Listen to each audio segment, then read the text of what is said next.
Bonsoir, nous allons poursuivre donc cette journée avec l'intervention d'une petite société nouvelle, on n'a peut-être pas encore entendu parler, qui s'appelle Doctolib.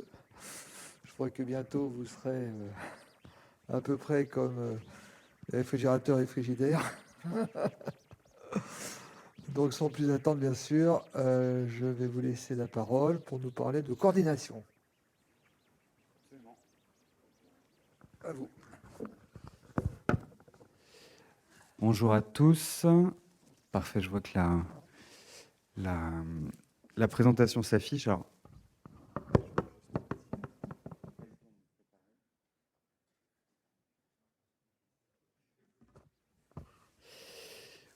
donc bonjour à tous. Merci beaucoup de nous recevoir ici à Poitiers.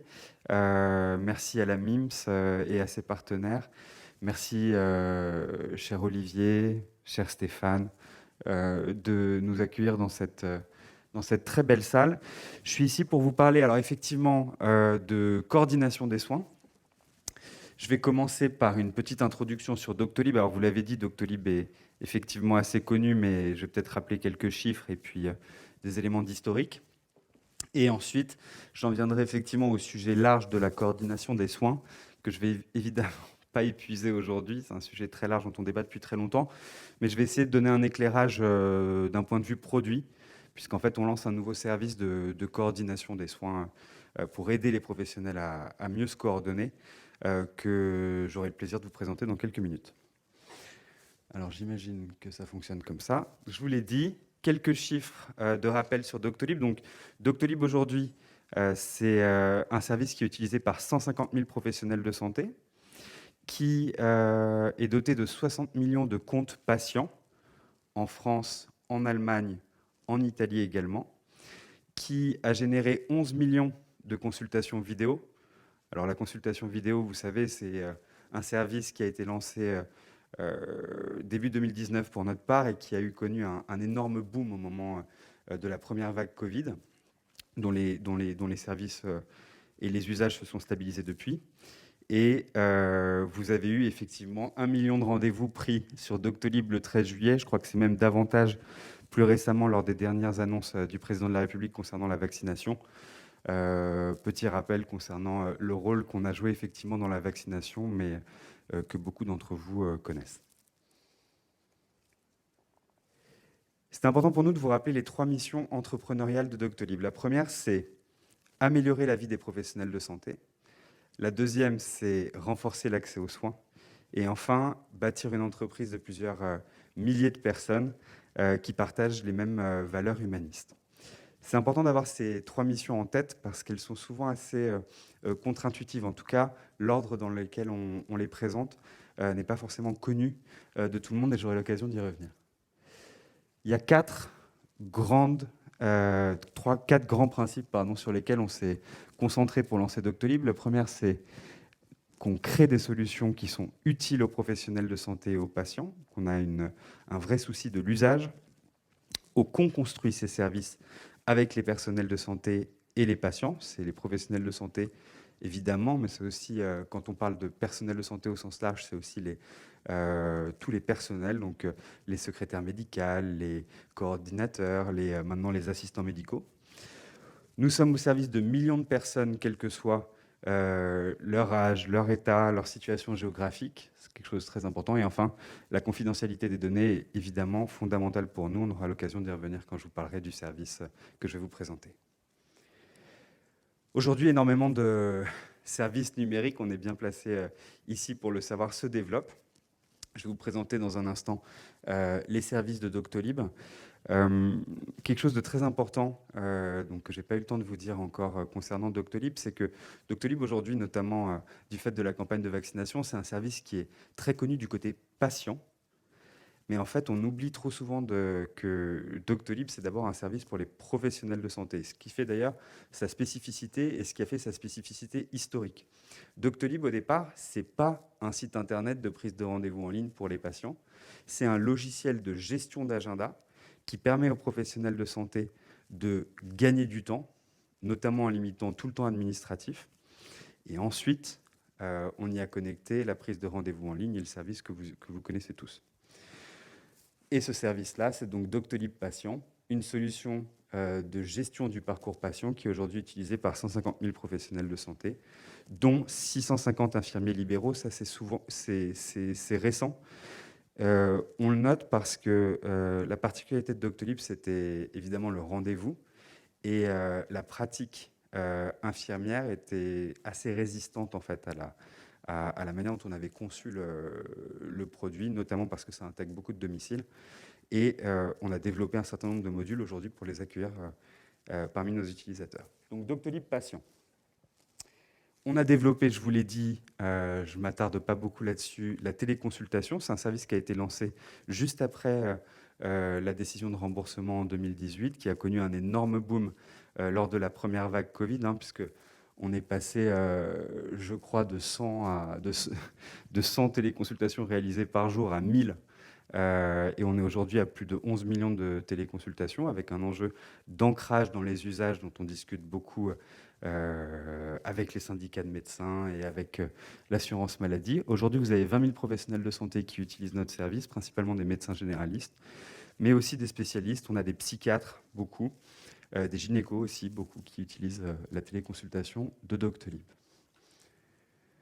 Doctolib Médecin, donc ça, c'est le logiciel de gestion de cabinet complète Doctolib, qui a été lancé en mars de cette année à destination des médecins généralistes et qui va être lancé dans quelques mois à destination des médecins spécialistes et qui sera lancé à destination d'autres professions l'année prochaine, qui intègre donc en particulier un dossier patient, un module de facturation, un module de télétransmission.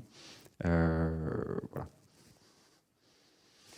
Et enfin, un service dont je vais vous parler beaucoup aujourd'hui, qui s'appelle Doctolib Team, qui a été conçu avec 20 000 bêta-testeurs, qui sera lancé à la fin de l'année, et qui est le service de coordination de Doctolib, mais que je vous présenterai dans quelques instants, j'en dis pas plus tout de suite.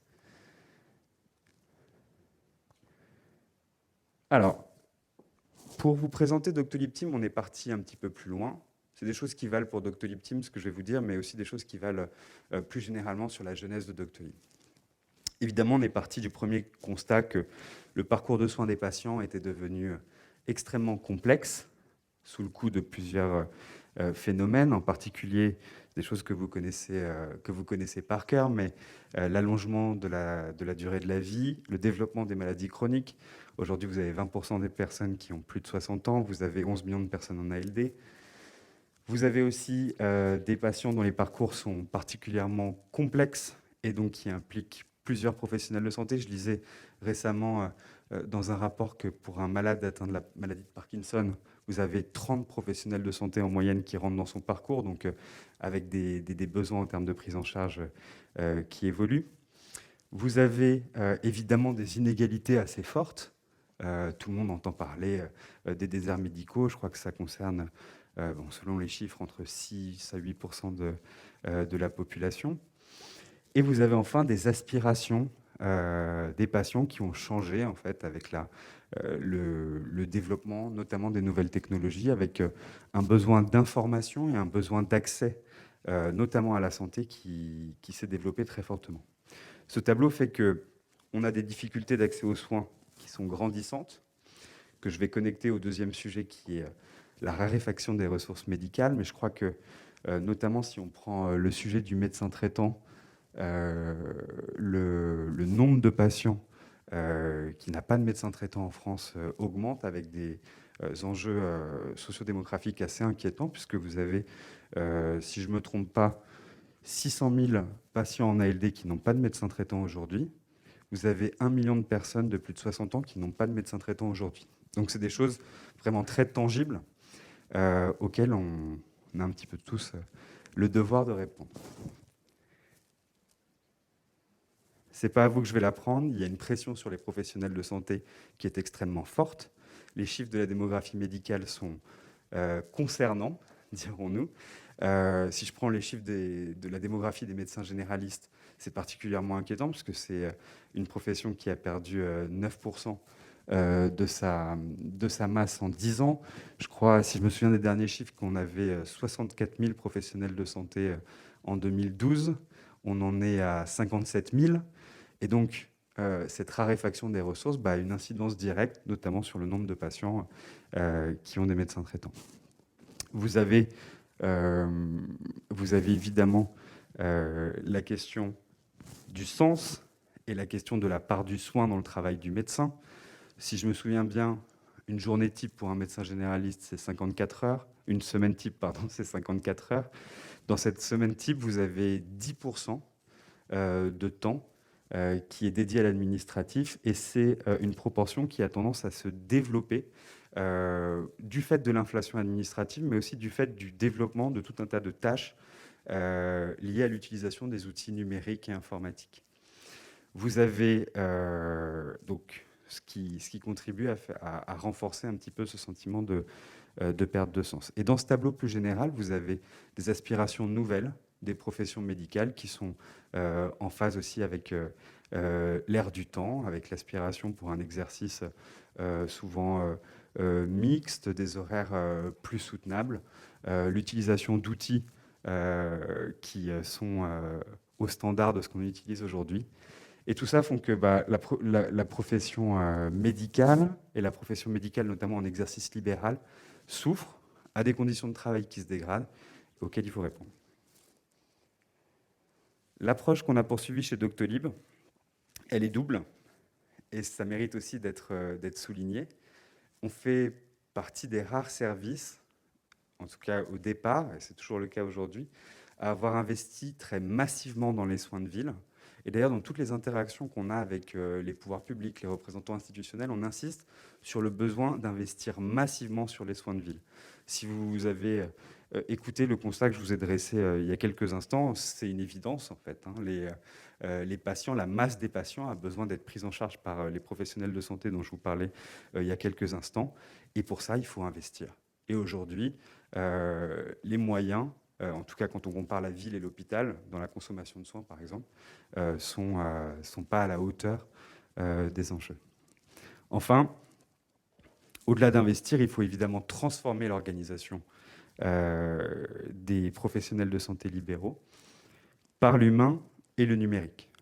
Alors, l'humain et le numérique sont des grands concepts. En l'occurrence, dans le cas de la coordination dont je vais vous parler dans un instant, il y a eu énormément de choses de mises sur la table du côté de l'humain. Du côté de l'humain, on a parlé récemment des assistants médicaux. On a parlé des CPTS, des communautés professionnelles territoriales de santé. On a parlé beaucoup du regroupement, fut un temps, des professionnels de santé. On a parlé aussi de l'interprofessionnalité. Beaucoup de grands concepts, mais qui ont besoin aussi de s'incarner un petit peu plus dans les faits. Côté numérique, il y a eu des choses qui ont été faites sur la coordination des soins, évidemment. Vous avez eu, et on le connaît tous, les messageries sécurisées de santé qui se sont développées, qui ont un usage d'ailleurs aujourd'hui, mais qui répondent pas forcément complètement à tous les besoins des professionnels de santé, notamment aux besoins d'ancrage dans leur réalité quotidienne. Du coup, on s'est attaqué au sujet de la coordination des soins à travers un outil que je vais vous présenter, qui s'attaque à deux grands problèmes. Côté patient, les difficultés de prise en charge que je vous ai un petit peu présentées il y a quelques instants. Donc, on les a listés ici. Pas d'outils simples et rapides adaptés à l'usage médical, des échanges qui sont pas sécurisés, un manque d'outils de coordination. Là, je parle véritablement entre professionnels de santé. Surtout, une difficulté d'accéder à l'information sur les professionnels de santé autour de moi. La rupture ville-hôpital, qui est un problème important et récurrent de l'organisation de notre système de soins, et un manque de communication plus générale entre praticiens. Et vous avez énormément de temps perdu dans la coordination, avec de la recherche de contacts, de l'attente au téléphone, entre médecins généralistes et médecins spécialistes, des sollicitations intempestives. Pour répondre à cette problématique, on a développé trois services qui se concentrent en un, qui se concentrent autour d'une messagerie sécurisée instantanée, d'un annuaire adossé à un annuaire national et qui est complété de modules spécifiques que je vais vous présenter dans un instant. Les deux grands piliers du service dont je vous parle aujourd'hui, Doctolib Team, c'est l'annuaire, donc un annuaire exhaustif des professionnels de santé exerçant en ville, qui permet la gestion du profil, un paramétrage et la gestion de sa visibilité, l'invitation de confrères, un moteur de recherche intelligent et des utilisateurs vérifiés. Et le deuxième module, c'est une messagerie qui permet donc des échanges sécurisés entre les professionnels de santé, des conversations de groupe, le partage de cas patients, je vais vous en dire un mot dans un instant, et une messagerie interne au cabinet, qui était un module qui existait dans la version initiale du logiciel d'agenda de Doctolib, mais qui a été développé dans le cadre de ce service-là. Deux modules particulièrement intéressants pour Doctolib Team. Le premier, c'est la création de cas patients. Alors là, normalement, vous avez une petite animation, mais qui visiblement ne passe pas.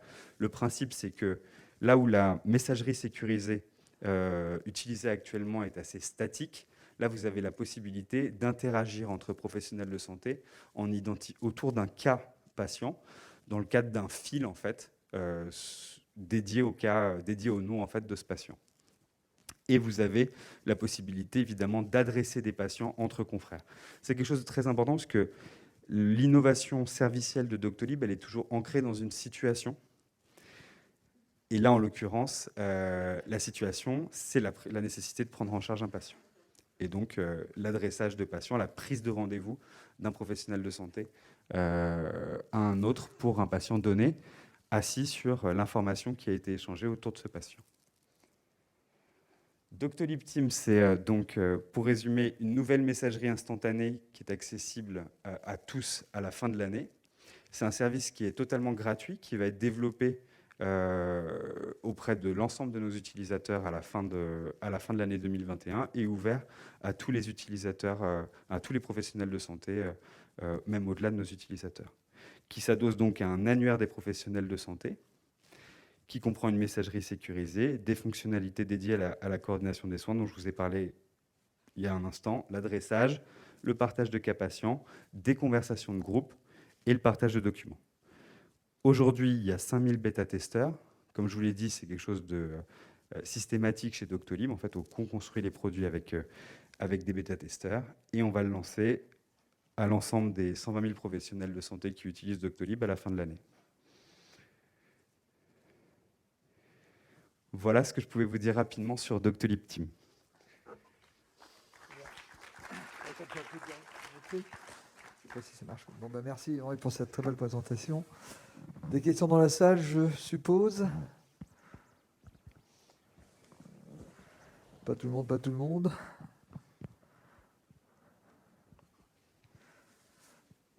Oui, non. Bon, cet usage, il n'est pas, donc c'est pas qu'entre médecins et médecins, si j'ai bien compris, c'est entre tous les professionnels de santé en général qui veulent.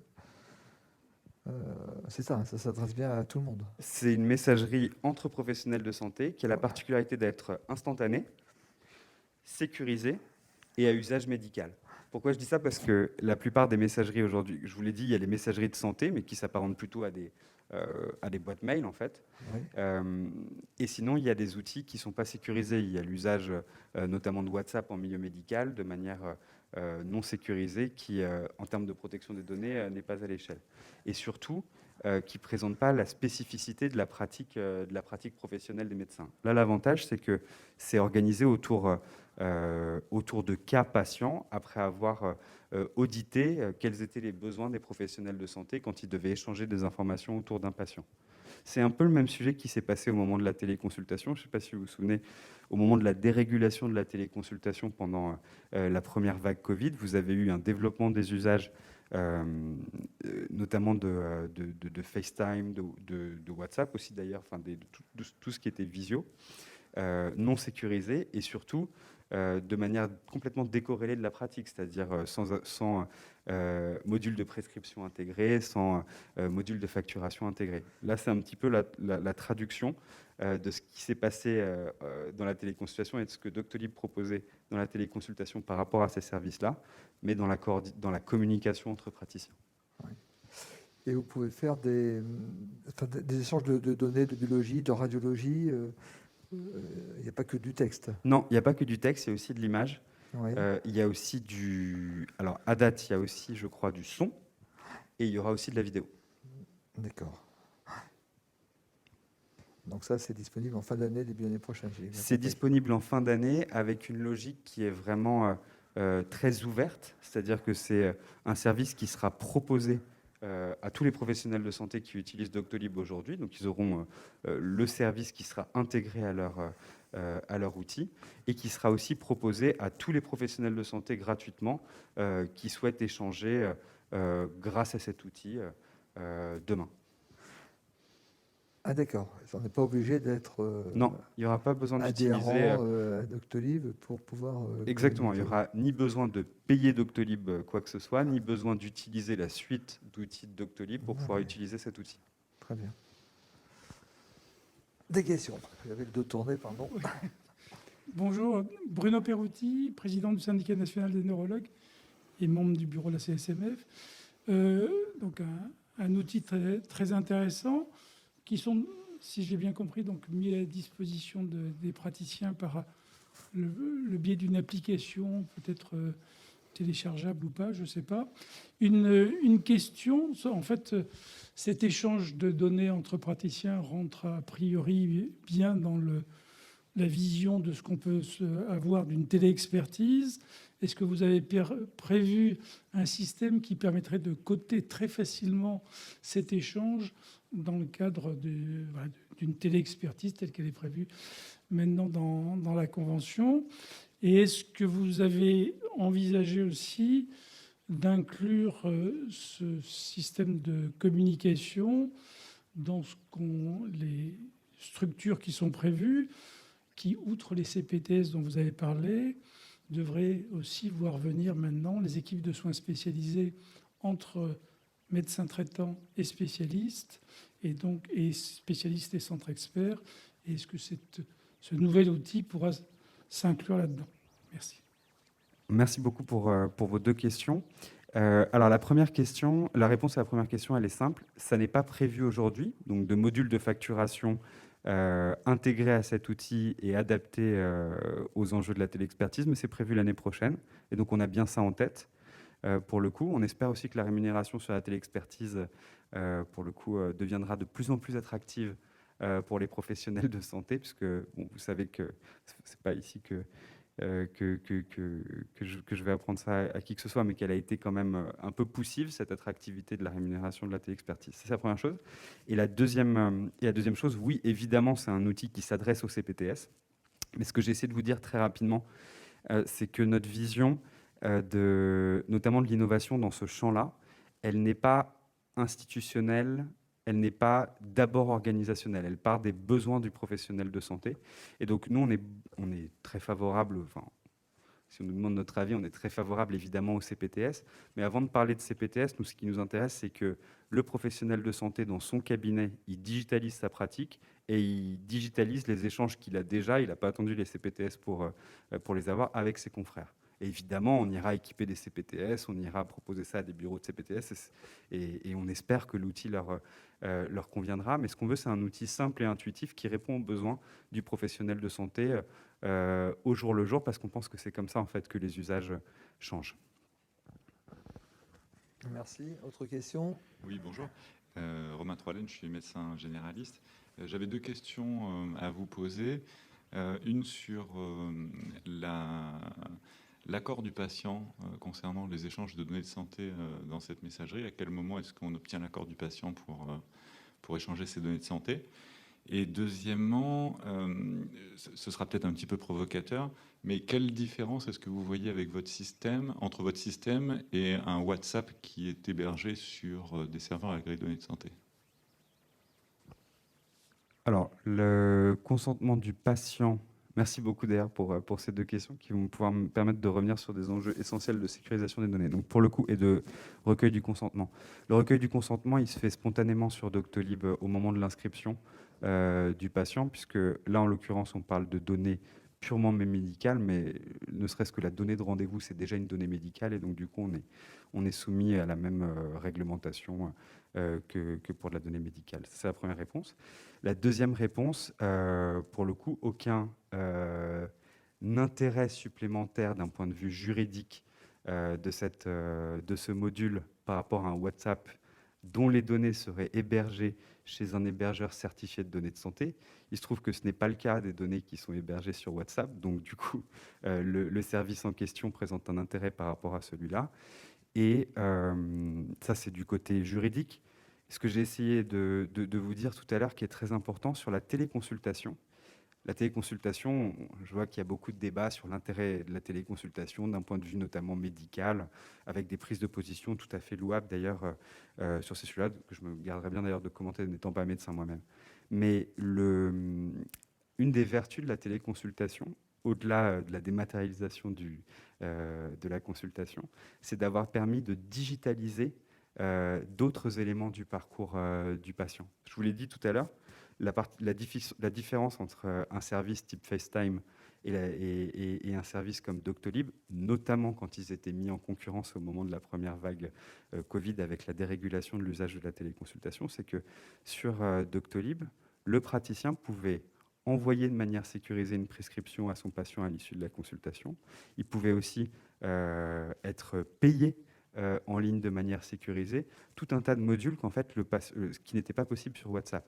Et nous, ce qu'on prône, en fait, c'est le développement d'outils vraiment numériques, adaptés à la pratique du professionnel de santé, pas un nivellement par le bas de ces usages, en fait, juste parce que il n'y a pas de services qui se développent et qui répondent exactement à ces usages. Et c'est comme ça, à travers des services qui peuvent paraître un petit peu éloignés de ce dont on se parle aujourd'hui, qu'on arrivera à digitaliser la pratique. En tout cas, c'est notre conviction. Oui, d'autres questions? Non, je vois des gens debout, mais c'est pas pour des questions. Moi, j'en ai une dernière. Oui, non, à côté du micro. Bonjour. J'ai juste une petite question là par rapport à la communauté dont vous parliez des 110 000 médecins. Ça veut dire que quand il y a une question à poser d'un médecin à un autre, il peut s'adresser à l'ensemble de la communauté des médecins sur Doctolib? Alors, ce n'est pas 110 000 médecins, c'est 110 000 professionnels de santé, parce que pour le coup, 110 000 médecins, ce serait beaucoup. Non, il n'envoie pas un message à toute la communauté. En fait, les professionnels de santé ont la possibilité de se structurer en fait, en groupe de professionnels de santé qui interagissent autour d'un patient. Et c'est dans le cadre de cette communauté plus limitée qu'ils échangent. Ce n'est pas un message qui est envoyé à l'ensemble de la communauté.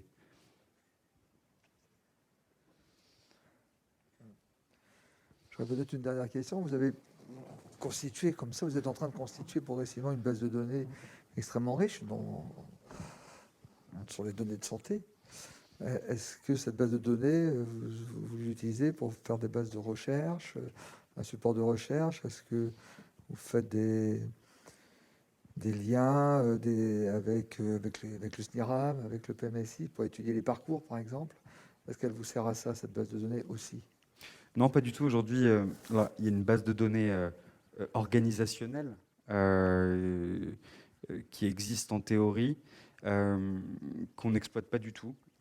Pour le coup, on a mis à disposition un certain nombre de données du public, notamment liées à la vaccination, Oui. parce que c'était une grande cause nationale. Donc, il y a une page de statistiques qui est d'ailleurs assez précise sur l'organisation de la campagne de vaccination, les prises de rendez-vous, les délais, la répartition par dose, etc. On les a transmises d'ailleurs spontanément ou sur demande aux acteurs publics et institutionnels qui nous le demandaient ou qui ne le demandaient pas. Et aujourd'hui, c'est une très bonne question parce que c'est une base de données dont on ne fait rien.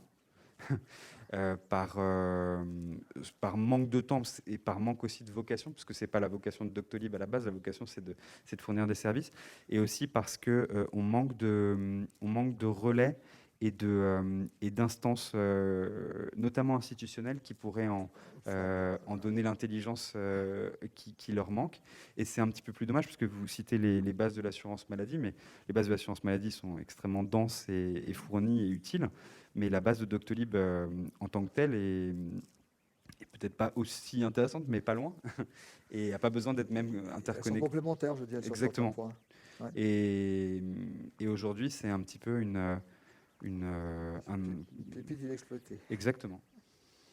Donc, avis aux acteurs que ça pourrait intéresser, évidemment dans une logique totalement Citoyenne, d'intérêt révisée, général. etc., bien sûr. Et d'intérêt général. Et c'est pour ça qu'on est très ouvert à discuter de ces sujets-là avec les acteurs publics et avec les acteurs institutionnels. Eh bien, merci. Je crois que... Oui. Ah, pardon. C'est encore moi. Rebonjour. Un redoublant. Je vous ai peut-être mal orienté sur ma deuxième question quand je vous ai parlé de la différence entre votre service et WhatsApp. En fait, vous aviez parlé de fonctionnalités peut-être d'adressage ou de choses comme ça. Et vous n'avez pas présenté de services associés. Donc pour le moment, de ce que je comprends de votre service, on est sur une messagerie qui permet de se coordonner peut-être par groupe de discussion ou autre.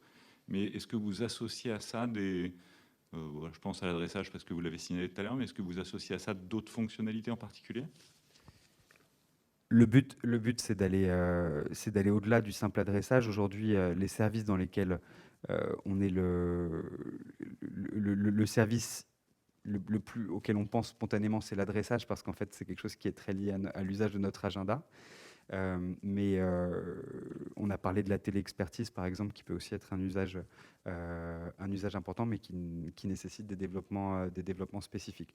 Donc pour l'instant, c'est surtout du partage d'informations beaucoup plus fluide, direct, instantané, qui va informer en fait les professionnels de santé dans le cadre de la prise en charge des patients et la formalisation de leur parcours. Et l'adressage en fait est limite en fait une extension de ça. Il n'y a pas d'autres services encore à ce stade envisagés pour aller plus loin. Merci pour votre question. C'est fini, les questions. Bon, je crois qu'on est arrivé au terme de toute façon du temps qui nous était imparti. Merci beaucoup. Merci à tous. Merci.